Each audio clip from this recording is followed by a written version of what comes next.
हम गांव के अंदर में, मोहल्ले के अंदर में एक धूर जमीन अपने भाई को ज़्यादा नहीं दे सकते हैं, अपने चचा भाई को नहीं दे सकते, अपने खानदान वाले को नहीं दे सकते, तो हम बताइए इतनी सारी ज़मीन हम सरकार को कैसे दे सकते हैं। हम अपनी मस्जिदों को किसी के हवाले नहीं कर सकते, हम अपने मदरसे को किसी के हवाले नहीं कर सकते, हम अपने खानका को किसी के हवाले नहीं कर सकते। आपने बहुत अच्छी बातें कही कि ये मदारिस हमारी है, क्या कहते हैं, कब्रिस्तान हमारी है, उसके बाद मस्जिदें हमारी है, इस पर हमारा ही कानून चलेगा। ऐसा क्यों कहना चाह रहे हैं, आखिर वजह क्या है? वजह यह है ना कि जो हम देखेंगे दोस्तों, फिलहाल वक्फ बचाओ देश बचाओ संविधान बचाओ कॉन्फ्रेंस, आपको मालूम होगा 29 जून 2025 आखिर वो घड़ी आ ही गई जिसका सबों को इंतज़ार था। फिलहाल इसी घड़ी में, इसी धूप में, इसी कड़ी में मुझे एक शख्स से मुलाकात हुई है जो कि AIMIM के ज़िला अध्यक्ष हैं। उनसे हम कुछ बातचीत करने की कोशिश करेंगे और इस बार के ये भावी प्रत्याशी भी होने वाले हैं। फिलहाल सर, सबसे पहले तो आपका मैं बहुत बहुत खुशामदीद करता हूँ इस एल्टू भैया चैनल पर। मैं आपका भी शुक्रिया अदा करता हूँ और मेरा नाम मुबारक हुसैन अत्तारी है। दरभंगा ज़िला में जाले विधानसभा है, मैं उसका अध्यक्ष हूँ और भावी प्रत्याशी भी हूँ। और यहाँ पटना जो आने का जो हम लोगों का मकसद हुआ है, हम लोगों ने गांव-गांव, शहर ब शहर जाकर के जो है ना लोगों को उजागर किया है, दावत दिया है कि ताकि 29 तारीख को लोग पटना पहुँचे। पटना इसलिए पहुँचे कि ताकि जो काला कानून हमारे खिलाफ जो लागू किया गया है और उसके बाद में ये कोर्ट में चल रहा है, जबकि ये हमारे हक में फ़ैसला है, फिर भी मतलब कोर्ट में चल रहा है, अभी तक इसका कोई फ़ैसला नहीं हुआ है।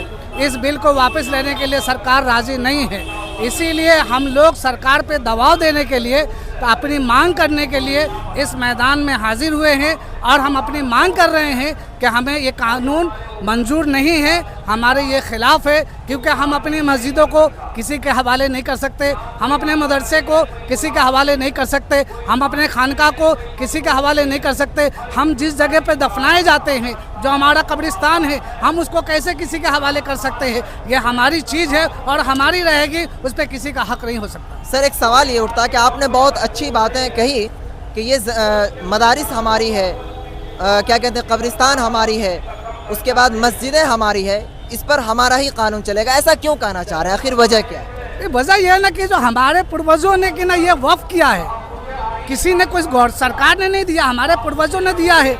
और जिस तरीके से हमारे बाप दादा ने दिया कि ये मस्जिद के हम दे रहे हैं, हम अल्लाह के हवाले दे रहे हैं, ये कब्रिस्तान को दे रहे हैं, हम अल्लाह के हवाले दे रहे हैं, हम ये मदरसों को दे रहे हैं, अल्लाह के हवाले दे रहे हैं, तो हम तो अल्लाह की राह में दिया है सवाब की नीयत से, तो हमारा वो सवाब कहाँ जाएगा जो अगर किसी गवर्नमेंट को चला जाएगा, किसी सरकार को चला जाएगा? बिल्कुल, यानी इनके कहने का मतलब है कि ज़मीन हमारे बाप की, ज़मीन हमारे परदादा की, तो सरकार कौन होता है इस पर कानून ना ले? बेशक सारी चीज़ हमारी है, सब कुछ हमारा है। जब हम गांव के अंदर में, मोहल्ले के अंदर में एक धूर जमीन अपने भाई को ज़्यादा नहीं दे सकते हैं, अपने चचा भाई को नहीं दे सकते, अपने खानदान वाले को नहीं दे सकते, तो हम बताइए इतनी सारी ज़मीन हम सरकार को कैसे दे सकते हैं? बिल्कुल, इनका हक भी है, हमारा भी यही कहना है कि जब ज़मीन हमारी तो हक भी हमारी है और कानून भी हमारी चलेगी, सरकार की बिल्कुल नहीं चलेगी। हम जो चाहेंगे, क्योंकि ये हमारी चीज़ है, ये हमारा ही चलेगा और ये कानून को सरकार को वापस लेना पड़ेगा। अच्छा सर, एक चीज़ और जानने की कोशिश करेंगे। अभी आगामी कुछ महीनों के बाद बिहार के अंदर विधानसभा चुनाव होने वाला है और अभी चुनाव से पहले यहाँ पर वक्फ बचाओ देश बचाओ संविधान बचाओ कॉन्फ्रेंस किया जा रहा है। इसका क्या असर पड़ेगा अगर ये कानून रद्द नहीं हुआ? तो पड़ेगा, जाहिर सी बात है कि कहा गया है कि जिसकी जितनी भागीदारी उसकी उतनी हिस्सेदारी, तो जाहिर सी बात है हमारा जो हिस्सेदारी है, हम 18% 20% है हमारी हिस्सेदारी है, हम तो अपना हक ले करके रहेंगे, तो इस पे पड़ेगा ही, जाहिर सी बात है। अगर कानून वापस नहीं लिया गया तो हम इस सरकार को उखाड़ के फेंक देने का काम करेंगे।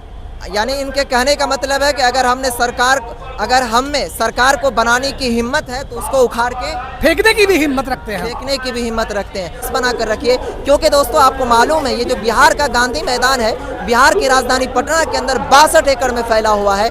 आज तक इतिहास में मुझे जहां तक लग रहा है कि ऐसा कोई भी रैली नहीं होगा, कोई भी कॉन्फ्रेंस नहीं हुआ होगा कि जिसमें इतने लोगों की तादाद होगी। क्या आपने कभी ऐसा देखा इस बिहार के गांधी मैदान में इतने लोगों को जमा? नहीं, इतनी जमात कभी नहीं देखी हमने, कहीं पे नहीं देखी है, बल्कि बिहार के दौर में कहीं पे हमने नहीं देखा है। ये उमड़ता हुआ सैलाब है, जिस तरीके से सैलाब आता है ना, उसको कोई नहीं रोक सकता, उसी तरह आवाम है। ये जितनी भीड़ आई है, ये गर्मी का आलम है, देख लीजिए लोग ताप में कर रहे हैं, बेहोश हो गए, बहुत सारे लोग बेहोश हो चुके हैं, फिर भी इनकी इतनी हिम्मत है कि उस बात को कि ना सुन रहे हैं, बैठ रहे हैं और तवज्जो दे रहे हैं उसके ऊपर। चलिए फिलहाल खैर इस लाइव एपिसोड में आप तमाम साथियों का मैं वेलकम करता हूँ, खुशामदीद करता हूँ देखने के लिए। फिर मिलेंगे नेक्स्ट एपिसोड में, तब तक दीजिए इस वीडियो से इजाज़त। खुदा हाफिज़।